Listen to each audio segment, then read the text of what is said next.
hard-working royal, Meghan Markle is rebranding herself on the new Netflix lifestyle show with Love Meghan, which has a lot of haters trolling her online. Yeah.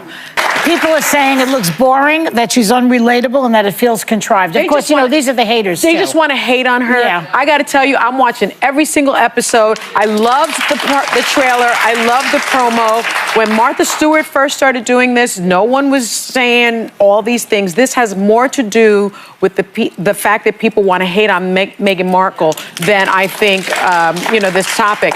I garden, as all of you know. I've got 1 million animals. I raise bees and cultivate honey. She's doing things that there go my beautiful gardens. How does she have time to do this stuff? That's what I say respectfully, and I love Meghan Markle, but my favorite Meghan Markle is the one who's doing charitable works abroad, meeting with underprivileged kids. This felt it's beautifully shot. Why does she have to be one-dimensional? It just feels a little bit maybe tone deaf. I feel like people are struggling to make ends meet. You're working around the clock. You're maybe microwaving a meal because you got to feed your kids, work, and get a bunch done. I would love to have pretty pastries and honey and all that. Okay, wait, I don't have time.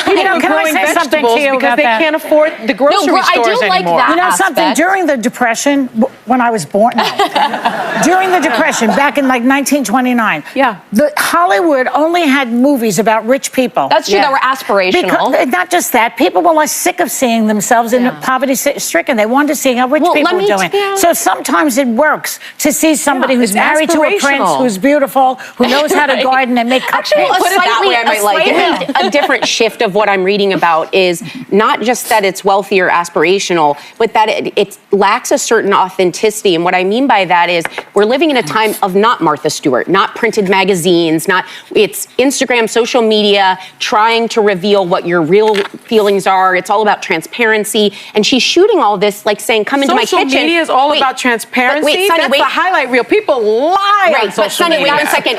It's the YouTube of showing behind the scenes. This isn't her kitchen. So what she's doing is she's saying, come to my home. This is what my life looks like. But it's a rented property. So I think it's this feeling of Jennifer Garner had my pretend cooking show. Which I'm obsessed with. And people love it. But it's in her kitchen. So that people can go and show up and all the haters can show up to her real house? No, you don't have to give me the address. But my point is that you can show people an insight because I didn't know she could do it. Bravo to all her skills. I can't do that. But I think if you're going to sell it as I bring in my close friends, we're having coffee, it's a kitchen table, but it's not your kitchen table and you rented the house and it's a location shoot. It just misses something there. Listen, I don't know if you've ever had shooting in your house, but it's incredibly intrusive, particularly if you've got children and pets and other things around. And you're raising a royal. What I found out differently there. Okay, what I found out though was she's actually not rebranding herself. She's kind of going back to her old brand because before the Tig. Before she married Harry, she had a lifestyle blog that people loved. Yeah, she's talented. And she's going back to all of that. What I didn't get, and I still don't get,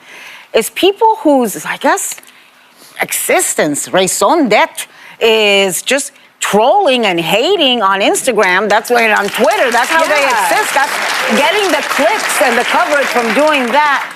We're hating on her. When you go on Twitter or you go on Instagram and you start bitching and moaning about Meghan Markle, you know what's going to happen? The algorithm is going to flood you with more material about Meghan Markle. No, there's a lot of and we could all afford to be kinder online and not look for ways to attack people just because we disagree with them. But I think, listen, there is an audience for this. I absolutely, now that I'm thinking about it, I would fall asleep to this. I think the one thing is we have to. I'm the audience. There's a lot that a lot of people are struggling, and I think just showing that sort of sensitivity to the moment that we're living in, that we can't all have these gorgeous kitchens and these taking our time to make 3-course meals and having honey and trees and all that. Yeah, that was I don't have a problem with that stuff. I would say if you're going to show us your friends, maybe meet out at a coffee thing and do we're all real friends, because it feels like you're selling. When I watched the promo, I was like, oh, this is so sweet. I had to be told this isn't her home. She's digging in the dirt, people. She's digging in the dirt. She's showing people how to. They're jealous because I just want to see. She's pretty, she's successful, and I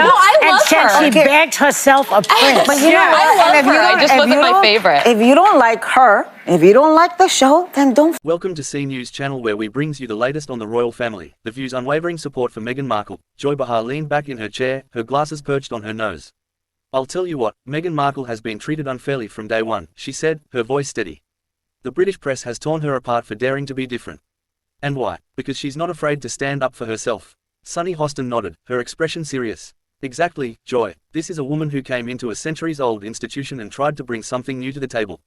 She's intelligent, accomplished, and compassionate. But the scrutiny she's faced, especially as a biracial woman, has been unprecedented. Let's call it what it is, racism and misogyny. Sarah Hines chimed in, her tone slightly softer. And you know, people act like she and Harry stepping back from their royal duties was some grand betrayal. But they were protecting their family. Isn't that what we all say we'd do in their shoes? It's not like they left to go sit on a beach somewhere. They've been working to make a difference. Alyssa Farah Griffin raised her hand slightly, a thoughtful look on her face. I think part of the issue is that Meghan challenges the traditional narrative.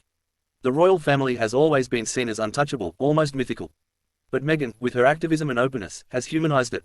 And for some people, that's threatening. Sunny nodded again, her voice firm. And let's not forget the double standards. Kate Middleton wears a dress, and it's classy.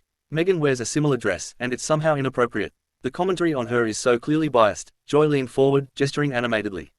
And what about Harry? Let's give the guy some credit here. He's standing by his wife and kids. That's what a good husband and father does.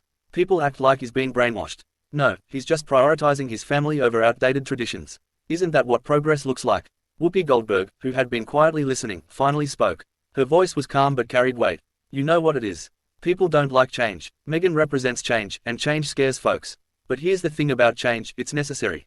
This world isn't the same as it was 100 years ago, and the royal family can't expect to survive without evolving. The table grew quiet for a moment as the host seemed to reflect. Then Sunny spoke up again. At the end of the day, Meghan and Harry are just people. They're navigating a complicated situation the best they can.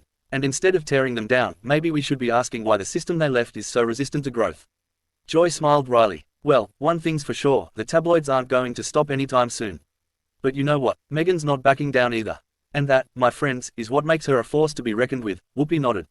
Amen to that. Title, Why the View Should Continue Supporting Meghan Markle and Prince Harry. The women of The View have a unique platform and voice that is crucial in shaping public opinion and fostering dialogue on important societal issues. When it comes to Meghan Markle and Prince Harry, their unwavering support for the Sussexes is not only justified but essential for championing fairness, accountability, and progress. Meghan and Harry's journey has been one of resilience and courage. From stepping back as senior royals to speaking out against systemic challenges within the monarchy, they have chosen a path that prioritizes mental health, personal well-being, and advocacy over blind adherence to tradition. This narrative aligns with the core values often discussed on The View: empowerment, equality, and the courage to stand up for what is right. By continuing to support Meghan Markle, The View can shed light on the broader issues her story represents. Meghan's experiences have revealed glaring disparities in how women, particularly women of color, are treated in high-profile institutions.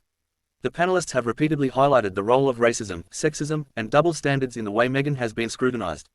This conversation needs to continue, and The View can serve as a vital platform for educating the public on why these issues matter. Furthermore, Meghan and Harry's commitment to causes like mental health advocacy, environmental sustainability, and empowering underserved communities mirrors many of the causes championed by the women of The View.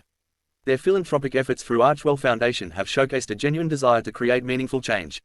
Supporting their mission is about more than standing with two individuals, it's about promoting a culture of compassion and activism. The backlash Meghan and Harry face, particularly from the British media, also speaks to a broader issue of media accountability, a topic The View has not shied away from addressing.